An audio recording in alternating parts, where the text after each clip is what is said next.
سلامونه، نیکې هیلې، قدرمنو لیدونکو. شاعر او کتاب خپرونه ده د پیاوړي لیکوال پښین. په کار ده چې د موږ سره دا خپرونې بدرګه کړي، مخته یې شعروي ملګرو. پر ستړي پښتون پیج باندې به دا خپرونې تاسو ته نشریږي د هر اتوار په ورځ. نو لکه څنګه چې موږ د روایت سره سم تیر کتابونه تاسو ته معرفي کړي وو، نو نن یو ځل بیا موږ تاسو ته یو ځوان زلمی شاعر، ډیر خوږ شاعر تاسو ته معرفي کوو. د کتاب نوم دی د کوژک ګلونه. دغه کتاب د ښاغلي محمد عیسی غریب دی.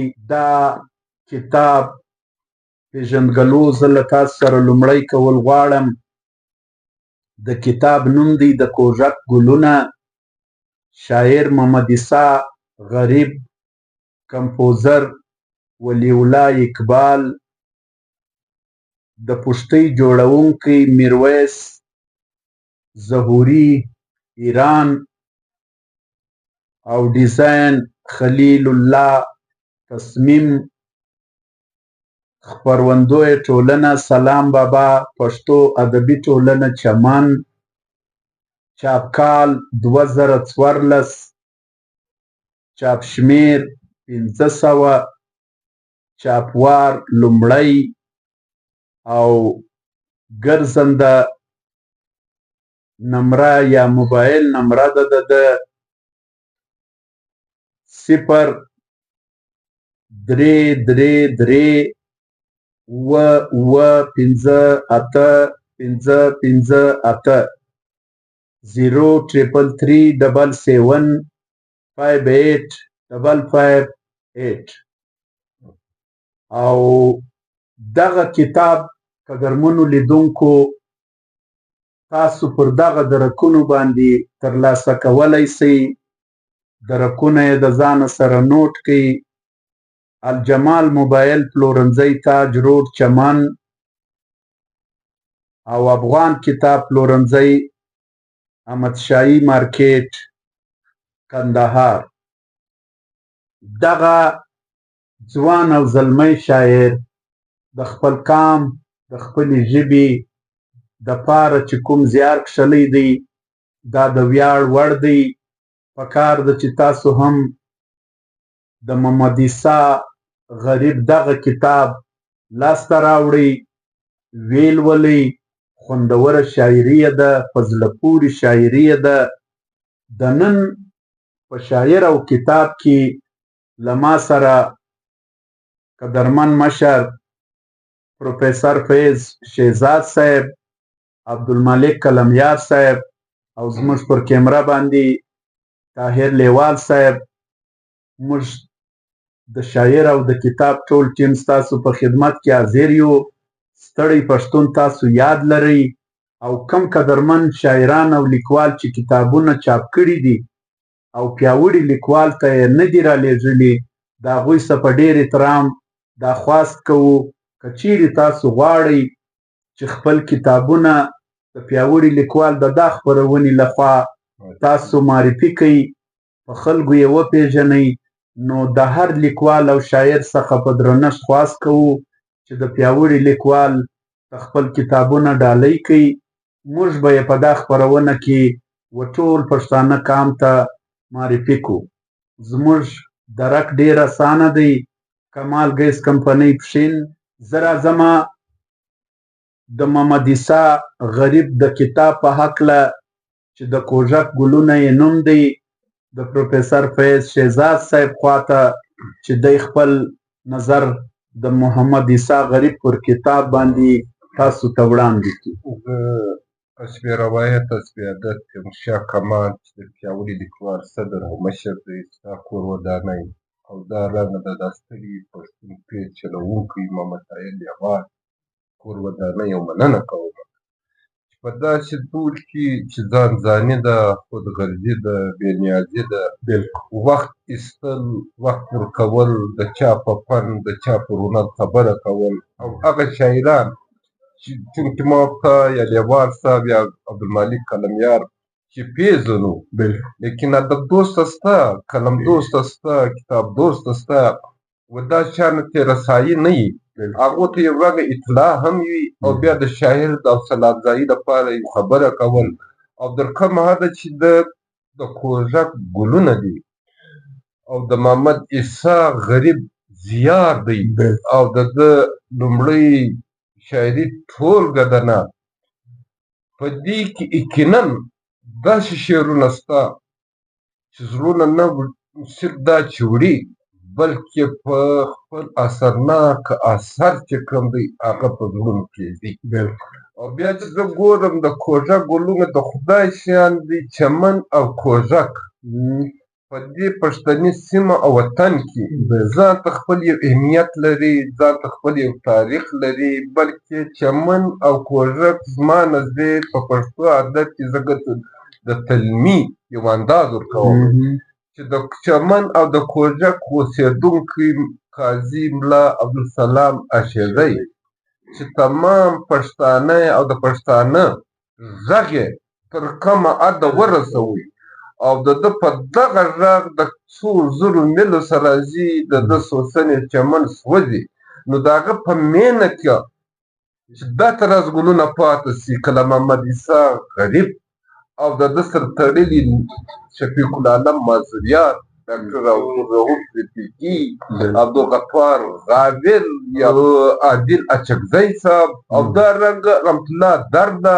شاید زما څه د یو د بل نم لکه ډاکټر عبدالصمد اشیزی صاحب چې دی نه، دا چې کوم دي دا هغه کړي ګلان نالان دي کوم چې ملا سلام اشیزي په خپله مینه پرې ایښي دي په میراث کې. هغه نالان چې کوم دي نن بردارې درختې سوې او داسې بردارې درختې سولې نه چې د سایې سره سره میوه ورکوي نه. نو زه دا غواړم زما د خبرو کولو مخکې کمال صاحب ته دا وایم نه چې ته د ده کلام مو مخ اورېدونکو ته او لیدونکو ته کښېږده، خبره به نور هم پر مخه سره بوځو. محمد عیسی غریب وایي په یو شعر کې وایي د ټول انسانیت راځي په سر کې یو سړی، د ټول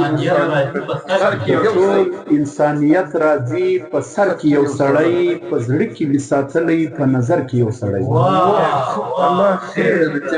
د ټول انسانیت راځي په سر کې یو سړی، په زړه کې مې ساتلی په نظر کې یو سړی، د وخت و ابوجهل ته دعوت کوي د مینې، د وخت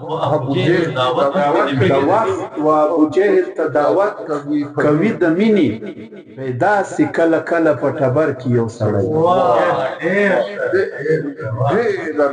د وخت و ابوجهل ته دعوت کوي د مینې، پیدا سي کله کله په ټبر کې یو سړی، خوا یې له کتابه حقایق راته ویلو، خوا یې له کتابه حقایق راته ویلو، اوس بل څه راته وایي په منبر کې یو سړی، او راځي خوشبويي د ازادۍ پر کابل باندې، راځي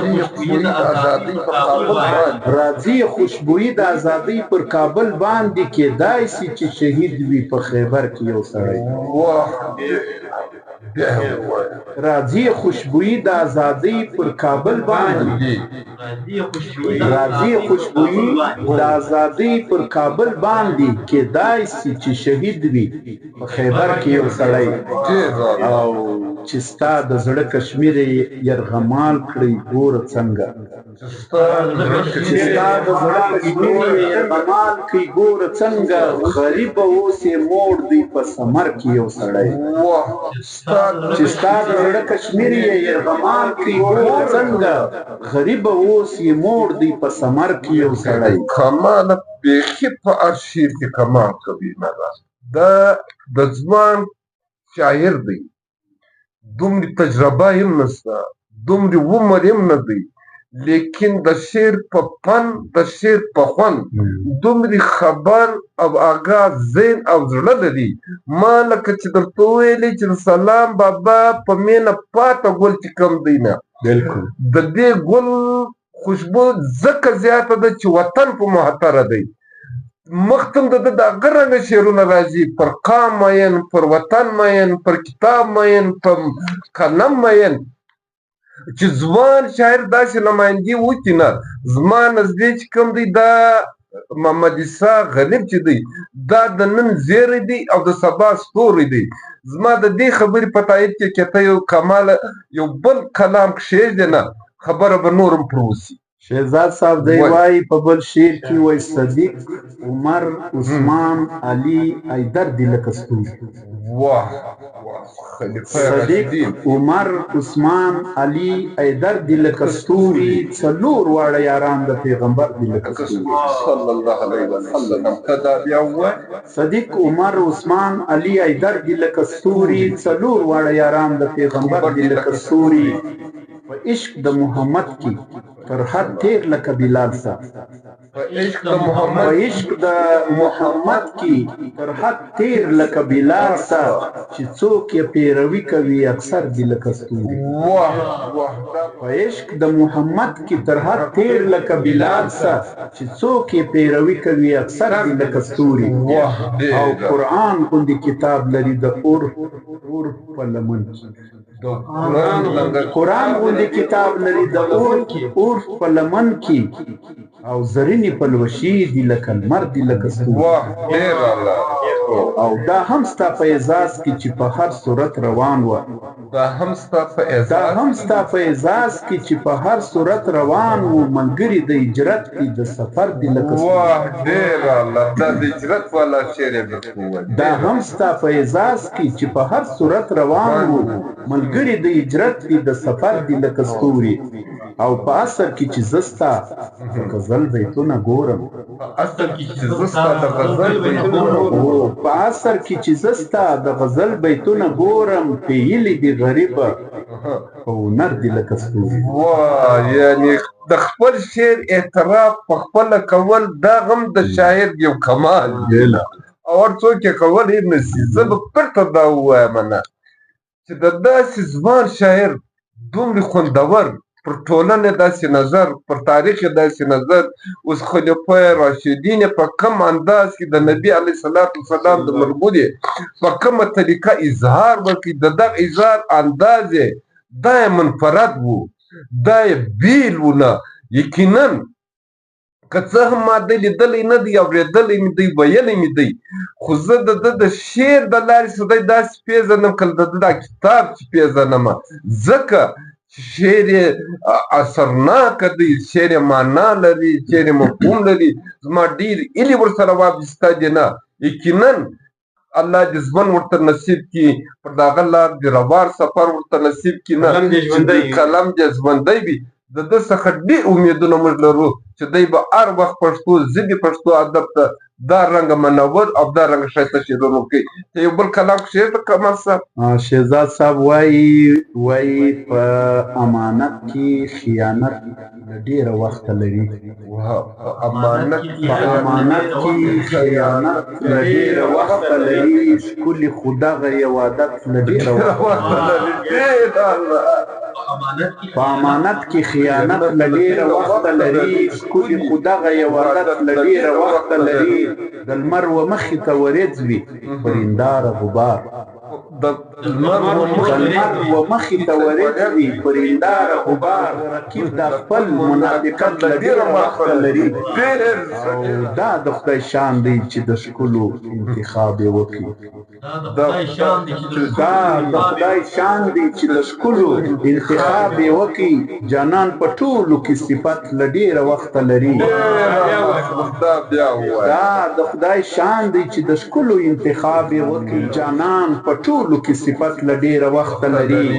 او هغو خو هسې په نامه د ترهګر شهید کوي. هغو خو هسې په نامه د ترهګر شهید کوي. زموږ په جومات کې امامت لري د ډېره وخته. هغو خو هسې په نامه د ترهګر شهید کوي. زموږ په جومات کې امامت له ډېره وخته لري. او غریب چې ځان ته کوم څه غواړي نو هم دغه فکر. غریب چې ځان ته کوم څه غواړي نو هم دغه فکر.